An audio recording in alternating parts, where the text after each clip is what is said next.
Hola, buenas tardes a todos. Mi nombre es Carlos Arispe y este es un video del curso de Derecho Laboral. En este video vamos a definir lo que es la relación de trabajo y el contrato individual de trabajo. La relación de trabajo es un concepto universal, es decir, que no solo se usa en este país, sino en todo el mundo, y que se refiere a una relación que existe entre un patrón y un trabajador, o también llamado asalariado. Es a través de esta relación reconocida en ley que surgen derechos y obligaciones tanto para el patrón como para el trabajador. Y es por esto que esta relación es fundamental para determinar la extensión y naturaleza de esos derechos y obligaciones que surgen. Para entender mejor el concepto de relación de trabajo, voy a leer el primer párrafo del artículo 20, que dice: Artículo 20. Se entiende por relación de trabajo cualquiera que sea el acto que le dé origen la prestación de un trabajo personal subordinado a una persona mediante el pago de un salario. ¿Qué entendemos por esto? En primer lugar, hay que ver que el artículo no le da importancia al origen de la relación de trabajo. Lo que podemos destacar del artículo es que dice que puede haber relación de trabajo cualquiera que sea el acto que le dé origen. También del mismo párrafo podemos sacar tres características de la relación de trabajo. Estas son que la relación laboral debe ser un trabajo personal, subordinado y remunerado. Con personal me refiero a que el trabajo debe ser realizado por la persona que fue contratada para ello y no por alguien más. Subordinado se refiere a que el trabajador se somete a la voluntad del patrón de una manera voluntaria, no obligada, y solo para efectos de esta relación de trabajo.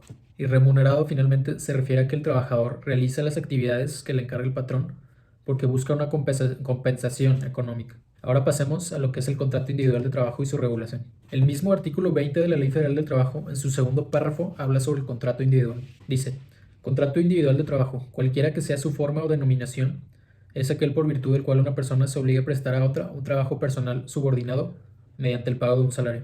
De este segundo párrafo también podemos sacar varias conclusiones, que hay un contrato cualquiera que sea su forma o denominación, no importa cómo le llamemos, pero hay un contrato individual de trabajo, cuando una persona se obliga a prestar a otro un trabajo personal subordinado y mediante el pago de un salario.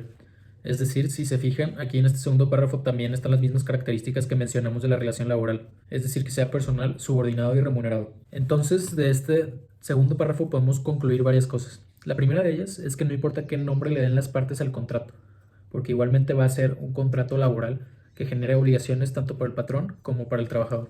Es decir, debemos entender este contrato como un acuerdo de voluntades entre las dos partes. Y por lo tanto, siendo un contrato, debe cumplir con todos los requisitos que señala la ley para los demás contratos. No pretendo que sea una clase de contratos o de derecho civil, pero intentaré explicar rápidamente los requisitos que debe cumplir un contrato. En primer lugar, todo contrato necesita de dos elementos para existir o nacer en la vida jurídica, que son el consentimiento y el objeto.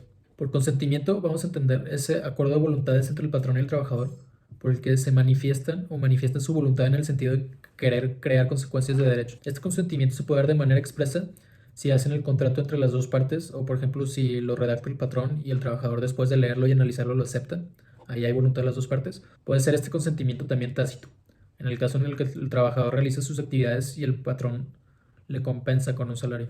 Al respecto, es importante el artículo 21 de la Ley Federal del Trabajo, porque este artículo señala que se presume que hay una relación de trabajo cuando hay alguien que presta un trabajo y otro que lo recibe, y también se presume la existencia del contrato. El segundo elemento es el objeto. Con esto nos referimos a la actividad o el servicio por el cual el trabajador fue contratado, es decir, lo que tiene que realizar el trabajador. También podríamos mencionar que a veces los autores distinguen un objeto indirecto.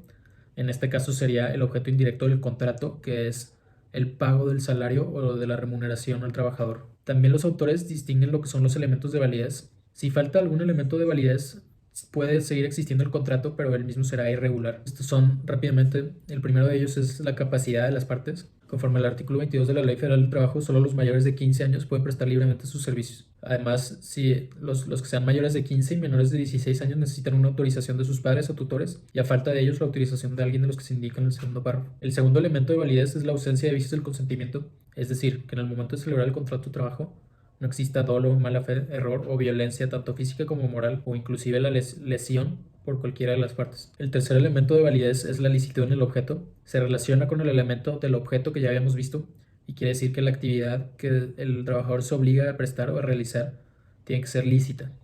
Es decir, no nos pueden contratar para realizar delitos, para cometer delitos. También se entiende por ilícito todo aquello que vaya contra las normas jurídicas, la moral o las buenas costumbres. Y por último, el último elemento de validez es la forma. En el artículo 24 de la Ley Federal del Trabajo se señala que las condiciones de trabajo deben hacerse constar por escrito cuando no existan contratos colectivos aplicables. En relación a este artículo 24 también está el artículo 26, que dice que ante la falta de dicho escrito Esto no priva al trabajador de los derechos que derivan de las normas de trabajo y de los servicios prestados, pues imputará al patrón la falta de esta formalidad.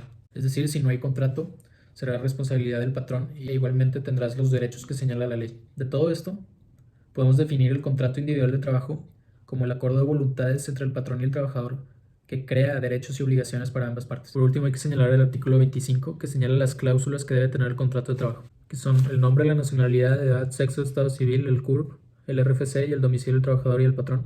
Si la relación del trabajo es por obra o tiempo determinado, por temporada de capacitación inicial o por tiempo indeterminado, y en su caso si está sujeto a un periodo de prueba, el servicio, servicios que deben prestarse, el lugar o los lugares donde debe prestarse el trabajo, la duración de la jornada, la forma y el monto del salario, el día y el lugar del pago del salario, la indicación de que el trabajador será capacitado o adiestrado, y otras condiciones de trabajo como días de descanso, vacaciones y demás que convengan al trabajador y al patrón. Además, la designación de beneficiarios a los que se refiere el artículo 501 de esta ley para el pago de los salarios y prestaciones devengadas y no cobradas a la muerte de los trabajadores, los que se generan por su fallecimiento o desaparición derivada de un acto de delincuencia. Bueno, y esto es todo por la sesión de hoy. Espero igualmente que les haya sido útil y nos vemos la siguiente semana.